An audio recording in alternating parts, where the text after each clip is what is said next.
Bismillah.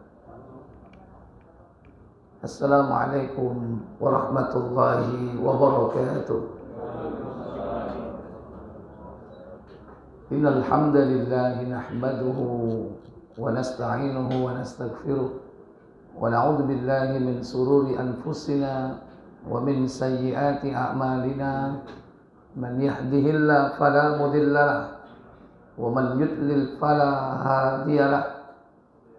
Wa asyhadu an la ilaha illallah wahdahu la syarika lah wa asyhadu anna Muhammadan abduhu wa rasuluhu la nabiyya ba'da. Allahumma salli wa sallim wa barik ala Muhammadin sallallahu alaihi wa ala alihi wa ashabihi wa man tabi'ahum bi ihsanin ila yaumiddin. Amma ba'd. Pertama, kita bersyukur kepada Allah yang telah melimpahkan nikmat kepada kita semua, dipertemukan kita di majelis ini dalam keadaan sehat walafiat, dalam kondisi tetap iman. Semoga Allah memberikan kita kemudahan mempelajari ilmu syar'i, satu ayat dari Al-Quran, satu hadis dari Nabi yang insyaAllah bermanfaat untuk kehidupan kita, agar kita diberikan petunjuk jalan yang lurus dan istiqomah di dalam nikmat fitrah, nikmat iman dan Islam sampai datangnya kematian. Salawat dan salam semoga terlimpah kepada Nabi kita Muhammad sallallahu alaihi wasallam. Demikian pula untuk keluarga beliau, keturunan beliau, para sahabatnya dan seluruh pengikutnya hingga tibanya hari kiamat. Bapak Ibu, saudara-saudari yang dirahmati Allah, malam ini kita akan lanjutkan pembahasan kitab Al-Arba'un An-Nawawiyah sampai kepada hadis yang ke-18, yakni perbuatan baik untuk menghapus perbuatan buruk. Hadis yang diriwayatkan yakni oleh sahabat Abu Dzar, yakni Jundub bin Junadah. Ini berkaitan dengan perintah agar kita bertakwa kepada Allah serta segera berbuat baik setelah kita berbuat buruk dan berakhlak mulia dalam pergaulan kehidupan sehari-hari.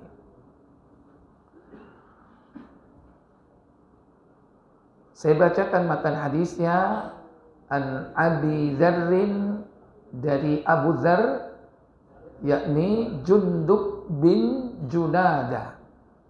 Ia berkata, qala li Rasulullah sallallahu alaihi wasallam, Rasul sallallahu alaihi wasallam bersabda kepadaku, ittaqillah, bertakwalah kalian kepada Allah, haitsuma kunta, di mana saja kau berada, wa atbi'is sayyi'atal hasanata tamhuha, dan ikutilah perbuatan burukmu dengan perbuatan baik, niscaya perbuatan baikmu akan menghapus perbuatan burukmu. Wa khaliqin nasa bi khuluqin hasanin, dan pergaulilah manusia dengan budi pekerti yang baik. Hadis terdapat di dalam Sahih At-Tirmidzi di nomor 1987. Ya, baik, coba dibaca. Tirmidzi 1987. Dari Abu Dzar radhiyallahu anhu berkata, Rasulullah SAW bersabda kepadaku, apa sabdanya? bertakwalah engkau kepada Allah dimanapun engkau berada. Ikutilah perbuatan yang buruk dengan perbuatan yang baik. Niscaya perbuatan yang baik itu akan menghapus perbuatan yang buruk. Dan Gaulilah manusia dengan budi pekerti yang baik. Dan pergaulilah manusia dengan budi pekerti yang baik. Kalau kita melihat hadis ini ada beberapa poinnya. Yang pertama, yakni perintah untuk bertakwa. Karena Allah katakan, ittaqillah, bertakwalah kalian kepada Allah. Sekalipun hadis ini, sabda ini disampaikan oleh Nabi kepada sahabat Jundub bin Junadah atau Abu Dzar, ini tentunya berlaku untuk kita semua. Sebagaimana keumuman dari perintah agar kita bertakwa. Karena di dalam Al-Quran itu kalimat perintah takwa itu sangat banyak sekali. Wattaqullah, wattaqullah. Ya. Dengan perintah secara umum. Berlaku untuk seluruh umat manusia. Karena ini yang dinasihati seseorang, makanya dia memakai kalimat ittaqillah. Bertakwalah kalian atau engkau kepada Allah. Haitsuma kunta, di mana saja kau berada. Artinya tidak terikat oleh dimensi ruang. Dimanapun ruang, kita diperintah bertakwa. Nah, konsekuensinya ruang itu ada kalanya ramai, ada kalanya sepi. Ada kalanya ada manusia, ada kalanya nggak ada sama sekali. Menyendiri. Berarti bertakwa itu sirron wa alaniyan, dalam keadaan sendiri maupun dalam keadaan terang-terangan. Nah, kita ini lebih bisa bertakwa kalau sendiri atau terang-terangan, Pak? Ngaku ya. Padahal takwa itu tidak terikat oleh ruang. Kalau kita bisa menaklukkan ruang itu, maka kita bisa menaklukkan waktu. Artinya, tidak ada ruang yang terbebas dari dimensi waktu. Karena keduanya terikat. Kalau di situ ada ruang, pasti ada waktu. Sementara waktu kita ini terbatas. Dan Allah menilai sejak kita ini lahir, sampai nanti mati akan ditanya oleh Allah tentang waktu. An umri fi ma'afna, ditanya tentang usia. Untuk apa usia? Bahkan spesifik lagi masa muda. Kan itu waktu. Artinya ketika manusia itu memiliki waktu, berarti orang itu hidup dalam sebuah ruang. Secara global, ruang itu adalah bumi. Secara spesifik, kita tidak tahu. Ada kalanya ruang yang baik, ada kalanya ruang yang buruk. Ada kalanya masjid, ada kalanya disco. Taurun. Tapi kan itu ruang gitu. Walaupun di sana tidak ngapa-ngapain karena dia tukang ya kan, dia betulin tackle. Mungkin saat itu dia ruangnya ruang yang jelek, tapi tidak ada aktivitas kejelekan di situ. Tapi bekas kejelekannya nyata di situ. Ada kalanya orang berpindah tempat dan terikat dengan waktu. Makanya cukup Nabi mengatakan, di mana saja kau berada, artinya di ruang manapun kau berada, di tempat manapun kau berada, sekalipun itu tempat yang jelek, diperintah kita bertakwa kepada Allah Jalla wa'ala. Mungkin di tempat itu adalah tempat-tempat yang buruk. Misalnya bapak nggak sengaja atau memang sengaja lewat lokalisasi misalnya. Tempat yang buruk atau tidak itu? Diperintah untuk apa kita di situ? Mampir. Ini perintah Nabi itu. Diperintah untuk bertakwa. Gimana caranya bertakwa di tempat itu? Gak usah ngelirik. Waduh. Ya, sementara kecenderungan lirikan kita ini dahsyat ya. Iya. Nah itu. Sebaliknya, di tempat yang baik pun kita diperintah untuk bertakwa. Karena ada kalanya di tempat yang baik itu pun orang bisa nggak bertakwa. Contoh di masjid, tempat yang baik lah. Tapi kadang orang nggak bertakwa. Di masjid ngerumpi. Di masjid rasan-rasan. Ada nggak seperti itu? Nanti bang. Jadi istilahnya di tempat yang baik tapi nggak bertakwa. Jadi dimanapun kita berada, tidak terikat itu tempat baik, tempat buruk, diperintah untuk bertakwa. Berarti kita jangan terpengaruh dengan milieu, dengan bi'ah, lingkungan. Sekalipun itu memang pengaruhnya besar. Terutama bagi anak-anak. Kullu mauludin yuladu 'alal fitrah. Anak itu terlahir dalam keadaan fitrah, masih bersih, masih belum terkontaminasi. Fa'abawahu, maka kedua orang tuanya lah, yunassiranihi au yuhawwidanihi au yunassiranihi au yumajjisani, yang menjadikan Yahudi, menjadikan Nasrani, menjadikan dia Majusi, itu orang tuanya. Pengertian dari orang tua bisa dimaknai, yakni apa? Bi'ah, milieu, lingkungan yang buruk. Nah, kita udah dewasa, udah ngerti, udah memayis, udah kenal baik dan buruk. Kita sudah bukan anak-anak lagi. Kita sudah terwarnai dengan berbagai macam warna. Tapi harapan kita warna putih tetap mendominasi. Nah, kita diperintah untuk mempertahankan warna tersebut. Dengan cara apa? Bertakwa kepada Allah Jalla wa'ala. Supaya tidak ada noda yang masuk, apapun warnanya.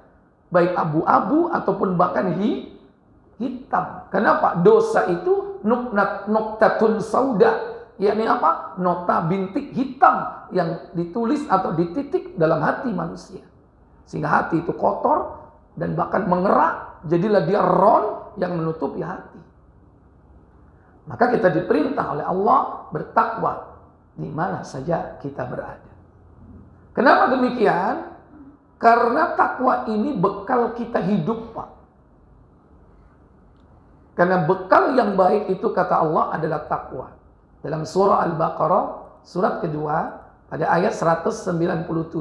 Allah katakan, Al-Hajju ashhurum ma'lumat, faman farada fihinnal hajja fala rafatha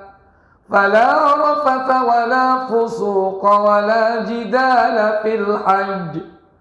وَمَا تَفْعَلُوا مِنْ خَيْرٍ يَعْلَمُهُ اللَّهُ وَتَزَوَّدُوا فَإِنَّ خَيْرَ الزَّادِ التَّقْوَى وَاتَّقُونِ يَا أُولِي الْأَلْبَابِ. Apa kata Allah? Musim haji adalah beberapa bulan yang dimaklumi. Barang siapa yang menetapkan niatnya dalam bulan itu akan mengerjakan haji, maka tidak boleh rafas, berbuat fasik dan berbantah-bantahan di dalam masa mengerjakan haji. Dan apa yang kamu kerjakan berupa kebaikan, niscaya Allah mengetahuinya. Berbekallah dan sesungguhnya sebaik bekal adalah takwa. Dan bertakwalah kepadaku, hai orang-orang yang berakal. Iya, watazawwadu, dan berbekalah kalian. Fa inna khairaz zadi taqwa. Karena bekal yang baik itu adalah takwa.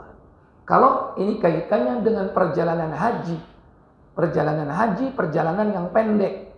Tapi bagaimana perjalanan yang panjang? Yaitu perjalanan menuju kepada Allah. Perjalanan akhirat. Yaumul ba'ats, yaumul hisab, yaumul mizan, yaumul haud, yaumul sirat. Panjang sekali. Kalau haji diperintah berbekal takwa, bagaimana perjalanan menghadap kepada Allah? Sangat butuh takwa. Dan bekal yang baik itu adalah takwa kepada Allah Jalla wa'ala. Dan ini harus dimulai dari sejak kita di dunia. Karena takwa ini yang akan membuat manusia itu hidupnya berkah. Kata Allah Jalla wa'ala, kalau seseorang itu bertakwa kepada Allah, akan diturunkan keberkahan oleh Allah dari langit dan bumi. Dalam surah Al-A'raf, yaitu surat yang ke-7. Pada ayat yang ke-96, Allah Jalla wa'ala berfirman, Walau anna ahlal qura amanu wattaqaw lafatahna alaihim barakatim minas samai wal ard walakin kadzabu fa'akhadnahum bima kanu yaksibun. Apa kata Allah? Jikalau sekiranya penduduk negeri-negeri beriman dan bertakwa, pastilah kami akan melimpahkan kepada mereka berkah dari langit dan bumi. Tetapi mereka mendustakan ayat-ayat kami itu, maka kami siksa mereka disebabkan perbuatannya. Iya. Walau anna ahlal qura, sekiranya penduduk suatu negeri itu beriman dan bertakwa, niscaya la fatahna alaihim barakatim minas sama'i wal ard. Allah turunkan berkah dari langit. Allah keluarkan berkah dari bumi. Makna berkah, berkah itu adalah az-ziyadatu fil khair. Yaitu apa? Tambahan-tambahan kebaikan. Itulah keberkahan. Syaratnya apa? Takwa. Dan ini bekal terbaik. Makanya nasihat yang terbaik adalah nasihat takwa. Dan itulah nasihat Allah kepada seluruh umat manusia. Dan itulah nasihat Allah Rasul kepada umatnya. Semua diperintahkan agar bertakwa. Diulang-ulang dalam Al-Quran. Ya ayyuhan nasuttaqu. Kadang begitu. Wahai manusia, bertakwalah kalian kepada Allah. Manusia secara umum. Kafir kena, munafik kena. Spesifik lagi orang beriman. Ya ayyuhalladzina amanuttaqullah. Hai orang-orang yang beriman, bertakwalah kepada Allah. Spesifik orang yang bertakwa. Demikian pula Nabi SAW memberi nasihat. Dengan nasihat apa? Takwa. Maka orang yang bertakwa inilah orang-orang yang akan memperoleh kebahagiaan dunia dan akhirat. Bagaimana orang yang sudah melaksanakan takwa? Apabila dia menggabungkan empat unsur. Itu konsep keimanan yang benar, konsep sosial, hubungan kepada sesama manusia, kemudian konsep ubudiyah yang benar, dan memiliki karakter, kepribadian yang baik. Empat ini kalau sudah dimiliki oleh seseorang, maka dia orang yang benar-benar bertakwa. Makanya ini harus digabung, jangan sampai lepas dari empat perkara ini. Harus selalu ada satu paket. Kata Allah Jalla wa'ala di dalam surah Al-Baqarah, buka surat kedua, itu pada ayat yang ke-177. Laisal birra an tuwallu wujuhakum kibalal masyriqi wal maghribi walakinnal birra man amana billahi wal yawmil akhir.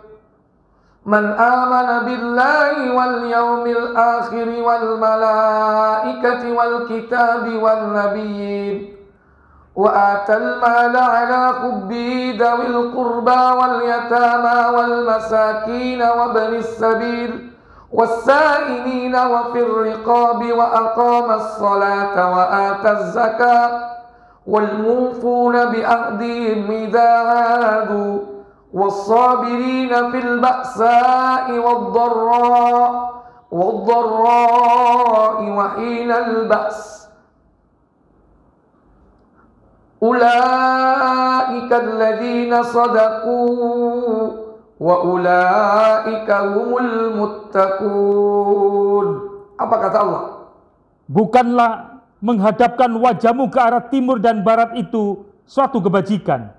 Akan tetapi sesungguhnya kebajikan itu ialah beriman kepada Allah. Kebajikan itu adalah beriman kepada Allah. Terus hari kemudian malaikat-malaikat, kitab-kitab, nabi-nabi, dan memberikan harta yang dicintainya. Sampai nabi-nabi, ini konsep apa ini? Iman. Iman kepada Allah dengan benar, kepada malaikat dengan benar, iman kepada kitab dengan benar, iman kepada para nabi dengan benar. Jangan sampai ada kesalahan dalam konsep iman ini.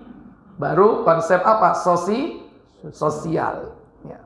Yaitu dan memberikan harta yang dicintainya kepada kerabatnya, anak-anak yatim, orang-orang miskin, musafir yang memerlukan pertolongan, dan orang-orang yang meminta-minta, dan memerdekakan hamba sahaya. Ya, ini konsep apa? Konsep sosial. Hablum minan nas. Baru hablum minallah. Konsep apa? Ubudiyah.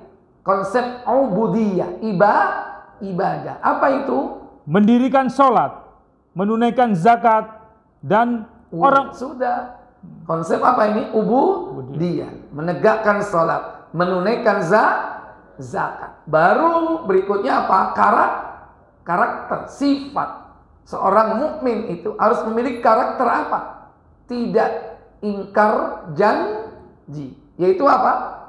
Wal mufuna bi aqdihim idza ahadu. Yaitu dan orang-orang yang menepati janjinya apabila ia berjanji. Dan orang-orang yang sabar dalam kesempitan, penderitaan, dan dalam peperangan. Mereka itulah orang-orang yang benar imannya. Ya, berarti orang ini memegang amanah dan juga orang yang bersabar. Itu karakter dasar seorang mukmin apa? Dipercaya, amanah. Dia pegang janji, dia pegang akad-akadnya. Amanah. Ini karakter orang beriman yang tidak boleh lepas. Dan yang kedua apa? Sabar. Yang membuat Rasul takjub itu kesabaran dari orang-orang mukmin. Di samping syukur dalam nikmat, sabar ketika ditimpa musibah. Maka Allah katakan apa? Lanjut. Dan mereka itulah orang-orang yang bertakwa. Mereka itulah orang yang benar-benar imannya. Dan mereka itulah orang-orang yang bertakwa. Ulaika humus shadaqu. Mereka itulah orang-orang yang benar imannya. Wa ulaika humul muttaqun. Mereka adalah orang yang bertakwa. Kemudian berikutnya, nasihat Nabi yang kedua, wa atbi'is sayyi'atal hasanata tamhuha. Dan ikutilah perbuatan burukmu dengan perbuatan baikmu. Niscaya perbuatan baikmu itu menghapus perbuatan burukmu. Apa perbuatan baik di sini? Perbuatan baik yang pertama adalah taubat.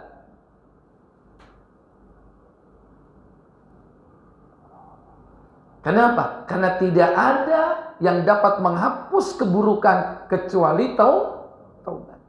Yang kedua yaitu apa? Amal saleh.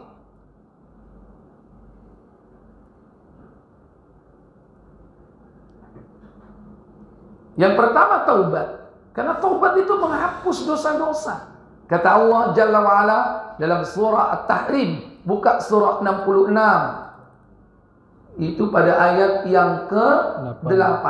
Ya ayyuhalladzina amanu tubu ilallahi taubatan nasuha asa rabbukum ayyukaffira ankum sayyiatikum wa yudkhilakum jannatin tajri min tahtihal anhar. Apa kata Allah? Hai orang-orang yang beriman, bertobatlah kepada Allah dengan taubatan nasuha, yaitu taubat semurni-murninya. Mudah-mudahan Rabbmu akan menutupi kesalahan-kesalahanmu dan memasukkanmu ke dalam jannah yang mengalir di bawahnya sungai-sungai. Hai orang-orang yang beriman, bertobatlah kalian kepada Allah dengan taubatan nasuha, taubat yang semurni-murninya. Mudah-mudahan Rabbmu akan apa? Menutupi kesalahan-kesalahanmu. Mulai dari menyesal, karena an-nadamu taubat, penyesalan itu adalah taubat. Yang kedua, dia berdiri bersuci, kemudian menghadap kepada Allah. Dia sholat 2 rakaat, itu sholat taubat. Yang ketiga, dia istighfar, mohon ampun kepada Allah Jalla wa'ala. Yang keempat, dia berjanji untuk tidak mengulangi perbuatannya.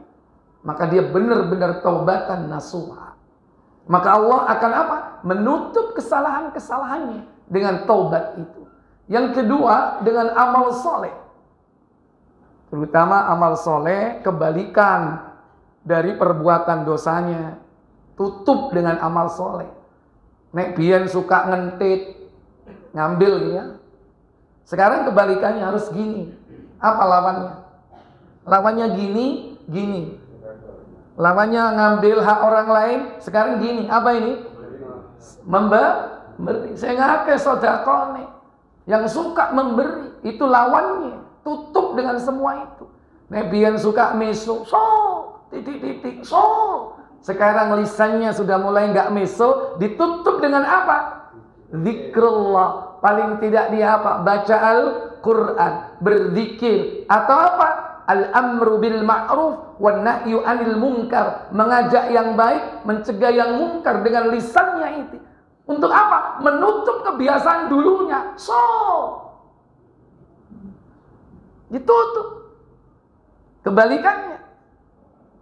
Kalau dulu mungkin hobi gendaan, ya kan? Suka dengan perempuan, sekarang lakukan kebalikannya. Apa?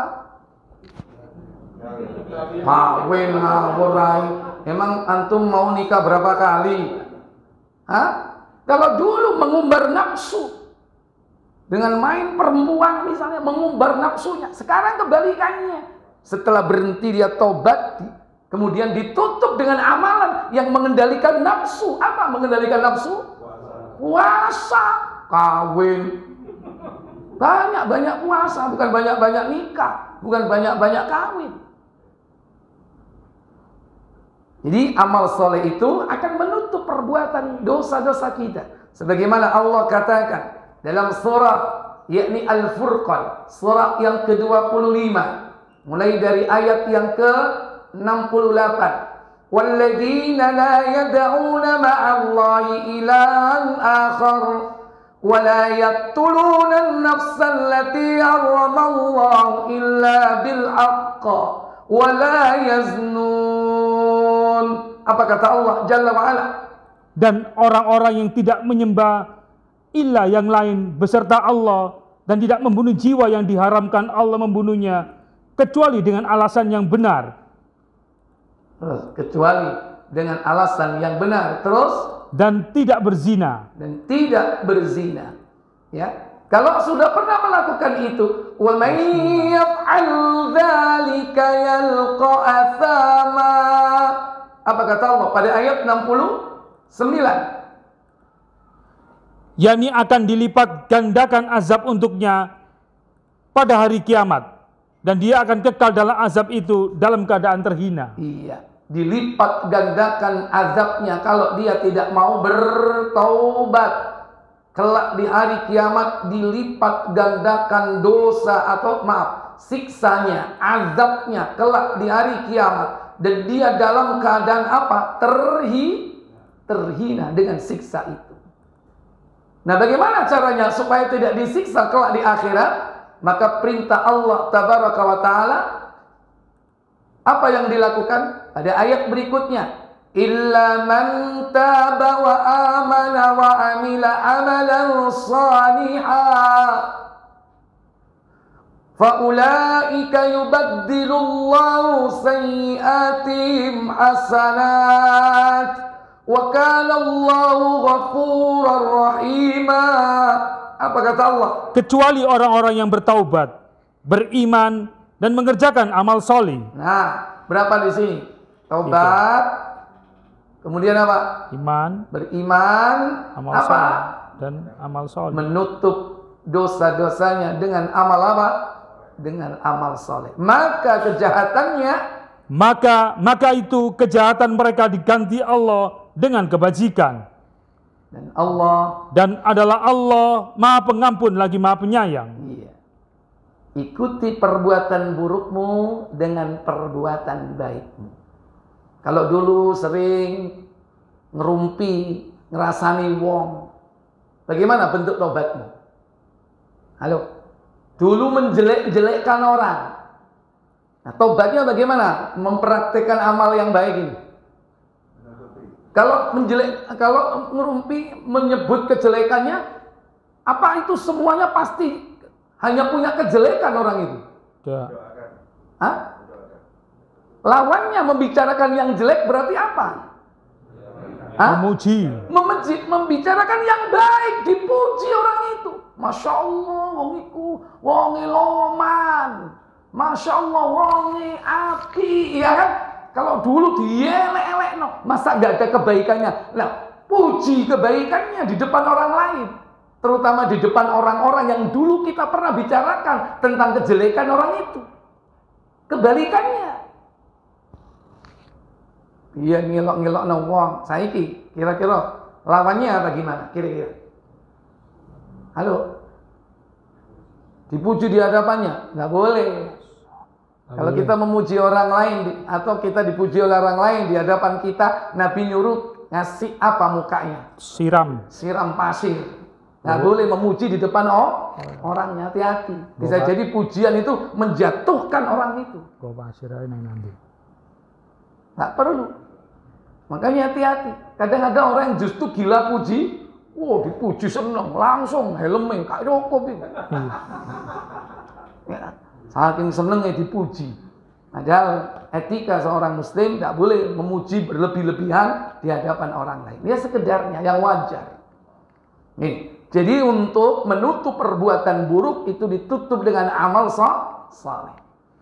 Kemudian berikutnya, wa khaliqin nasa bi khuluqin hasanin, dan pergaulilah manusia itu dengan akhlak budi pekerti yang baik. Akhlak. Maka manusia itu mulia di hadapan Allah itu karena akhlaknya. Ketika Nabi SAW ditanya oleh sahabat, siapakah orang yang paling utama dalam hidup ini? Dan siapakah orang yang cerdas atau bijak? Baik, buka Ibnu Majah 3454.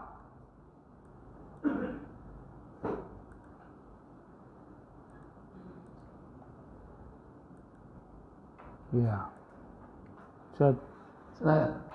Dari Ibnu Umar radhiyallahu anhu ia berkata, apa kata beliau? Aku sedang bersama Rasulullah SAW. Tiba-tiba datang seorang lelaki dari kalangan Ansor. Kemudian ia mengucapkan salam kepada Nabi SAW dan bertanya, wahai Rasulullah, orang mukmin bagaimanakah yang paling baik? Beliau menjawab, orang yang paling baik akhlaknya dari mereka. Iya. Nabi ditanya oleh seorang sahabat Ansor, ayyul mu'min afdol? Mukmin yang bagaimana yang paling utama, yang paling afdol, kata orang tersebut. Waqal, nantas Nabi SAW menjawab, ahsanuhum khuluqan, yaitu orang yang paling baik akhlaknya. Itu yang terbaik. Dan siapakah orang yang bijak atau yang cerdas? Walaupun ini bukan pembicaraan kita hari ini, habiskan hadisnya. Lanjut. Ia bertanya lagi, orang mukmin bagaimanakah yang bijak? Beliau menjawab, orang yang paling banyak mengingat kematian di antara mereka, dan yang paling baik persiapan setelah mengingatnya, dan mereka itulah orang-orang yang bijak. Iya. Nabi kemudian ditanya, ayyul mu'min akyas? Mukmin yang bagaimana yang bijak, yang cerdas? Nabi SAW mengatakan, aktsaruhum lil mauti dzikra, yaitu orang yang paling banyak mengingat kematian. Dan wa ahsanuhum lima ba'dahu isti'dadan, dan yang paling baik persiapannya dalam menghadapi kematian itu. Jadi kalau orang yang bijak itu dua, yaitu apa? Banyak mengingat mati dan banyak mempersiapkan setelah kematiannya. Itu orang yang bijak, itu orang yang cerdas. Akyas itu bisa diartikan cerdas, bisa diartikan bijak. Nah, yang cerdas itu bukan orang yang IQ-nya tinggi. Orang yang bijak itu bukan para filosof. Nggak ada artinya kalau dia matinya su'ul khatimah, berarti dia tidak mempersiapkan diri. Nah, sebelum itu ditanya Nabi tentang siapakah orang yang paling baik, itu orang yang paling baik akhlaknya. Nabi SAW adalah pribadi yang menjadi figur contoh orang yang paling baik akhlaknya. Ketika ditanya Aisyah radhiyallahu taala tentang akhlak Nabi, apa kata Aisyah? Kana khuluquhul Quran. Akhlak Nabi itu Al-Quran. Makanya Allah katakan dalam surah yakni 68 surah Al-Qalam pada ayat yang keempat, Allah tabaraka wa ta'ala berfirman dalam ayat tersebut, apa katanya? Langsung. Dan sesungguhnya kamu benar-benar berbudi pekerti yang agung. Iya, apa keliru ayat 8. Ayat Ya. 8. Wa innaka la'ala khuluqin azim, dan sesungguhnya engkau Muhammad berada di mana? Di atas budi pekerti yang luhur. Benar-benar ya, la'ala khuluqin azim, sesungguhnya kau benar-benar berbudi pekerti yang agung. Mestinya apa? Engkau sesungguhnya berada di atas budi pekerti yang luhur. Jadi kalau ada orang yang paling baik akhlaknya, Nabi itu di atasnya lagi. Karena akhlak beliau adalah apa? Al-Quran. Bagaimana contohnya akhlak Nabi Sallallahu Alaihi Wasallam? Buka Tirmidzi nomor 1975.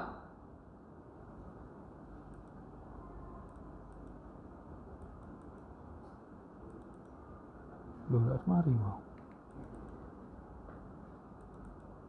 Ya. Nah, dari Al-Amash, ia berkata, aku mendengar Abu Wa'il menyebutkan sebuah hadis dari Masruq, dari Abdullah bin Amr. Abdullah bin Amr berkata, Rasulullah SAW bersabda, yang terbaik di antara kalian adalah orang yang paling baik akhlaknya. iya. Ahasinukum akhlaqan, yang paling baik akhlaknya. Khiyarukum, sebaik-baik di antara kalian adalah orang yang paling baik akhlaknya. Kemudian lanjut. Nabi bukanlah seorang yang buruk perkataan dan perbuatannya, serta bukan pula orang yang sengaja melakukan demikian. Iya, ukuran akhlak yang baik itu apa di sini tadi?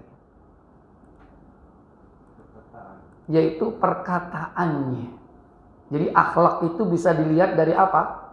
Perkataan, bukan hanya perbuatan Bapak Ibu, tapi juga perkataannya. Perkataannya adalah baik. Kemudian berikutnya contoh akhlak yang baik. Buka Tirmidzi nomor 12.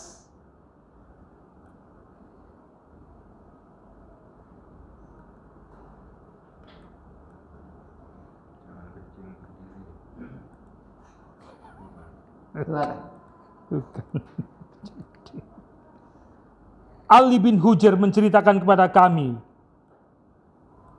dari Mikdam bin Surai, dari ayahnya, dari Aisyah radhiyallahu anha, dari dia berkata, apa katanya? barang siapa bercerita kepadamu bahwa Nabi SAW kencing dengan berdiri, maka jangan mempercayainya. Kenapa? Beliau tidak pernah kencing kecuali dengan duduk atau berjongkok. Iya, beliau tidaklah kencing melainkan apa? Bukan duduk di sini, apa? Jongkok. Dengan berjongkok. Baik, lanjutkan.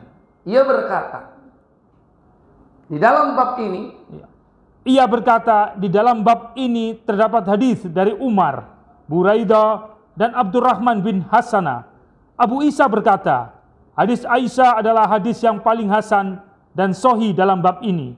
Hadis Umar hanya diriwayatkan dari hadis Abdul Karim bin Abu al-Mukharib, dari Nafi, dari Ibnu Umar. Dia berkata, Nabi SAW melihatku saat aku sedang kencing dengan berdiri. Iya, siapa yang kencing berdiri ini? Umar. Ibnu siapa? Umar. Terus, maka beliau bersabda, hai Umar, janganlah kamu kencing dengan berdiri.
Baik, sampai mana tadi?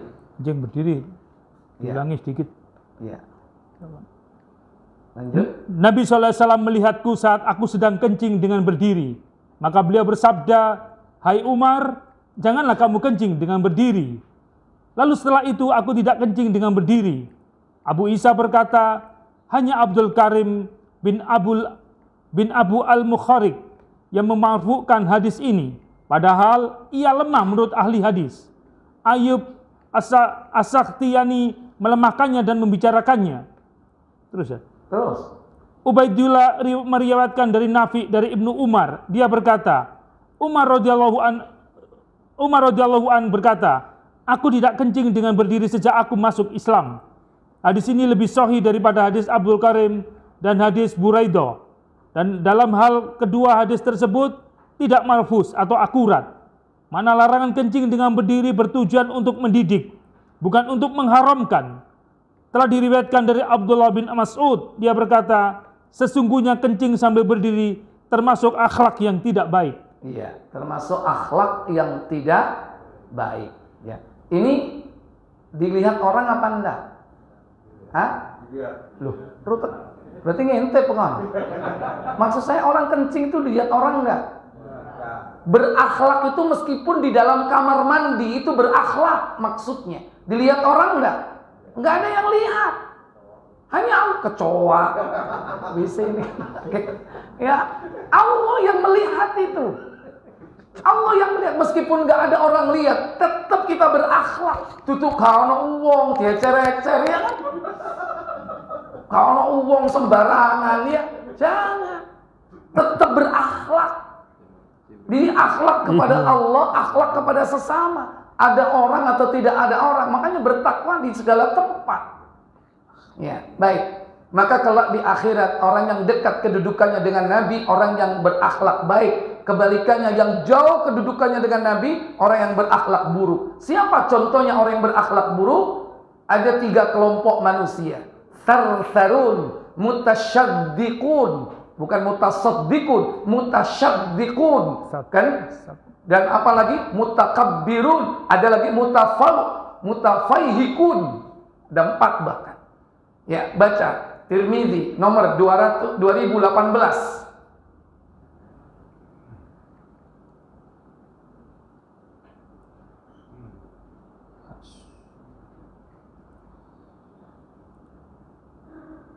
Dari Jabir bahwa Rasulullah SAW bersabda, apa sabdanya? Sesungguhnya orang yang paling aku cintai dan paling dekat tempatnya kedudukan dariku pada hari kiamat kelak adalah orang yang paling baik akhlaknya di antara kalian. Terus. Sesungguhnya orang yang paling aku benci dan paling jauh tempatnya atau kedudukannya dariku pada hari kiamat adalah Thartharun. Thartharun pakai sa. Ya, sar. Apa Thartharun? Al-geda, orang yang banyak bicara. Orang yang banyak bicara. Geda, brus. Itu orang yang paling jauh dari Allah Jalla wa'ala. Jauh dari Nabi SAW. Namanya apa? Thartharun. Beda. Pertama. Yang kedua. Bicara agama beda. Lanjut. Mutasaddiqun. Mutasyaddiqun pakai shin. Bukan sad. Kalau mutasaddiqun baik. Kalau mutasyaddiqun itu orang yang apa?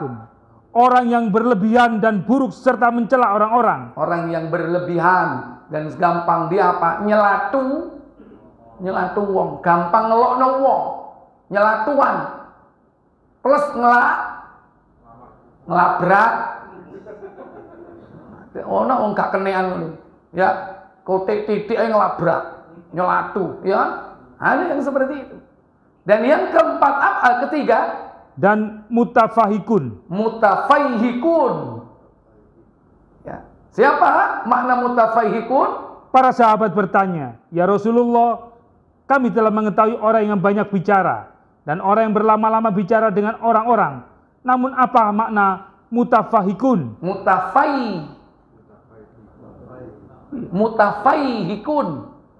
Iya, mutafaihikun. Iya. Terus? Ini nggak kerungu. Makanya dibenerno, murid ngaji ya kan, makhrote kurang tepat ya dibenerno. Ada tadi tapi nggak kerungu. Ayo, lanjut. Rasulullah SAW menjawab, orang-orang yang sombong. Siapa? Al-mutakabbirun. Nah sekarang bagaimana caranya kita supaya punya akhlak yang baik? Baca Abu Dawud 3660. Waduh. Bagaimana caranya supaya kita punya akhlak yang baik? Di samping kita juga belajar tentang ilmu, meniru bagaimana cara Nabi SAW dalam berakhlak hidup sehari-hari. Silakan. Dari Zaid bin Thabit radhiyallahu anhu, dia berkata, Apa katanya? aku mendengar Rasulullah SAW bersabda, Apa sabda beliau?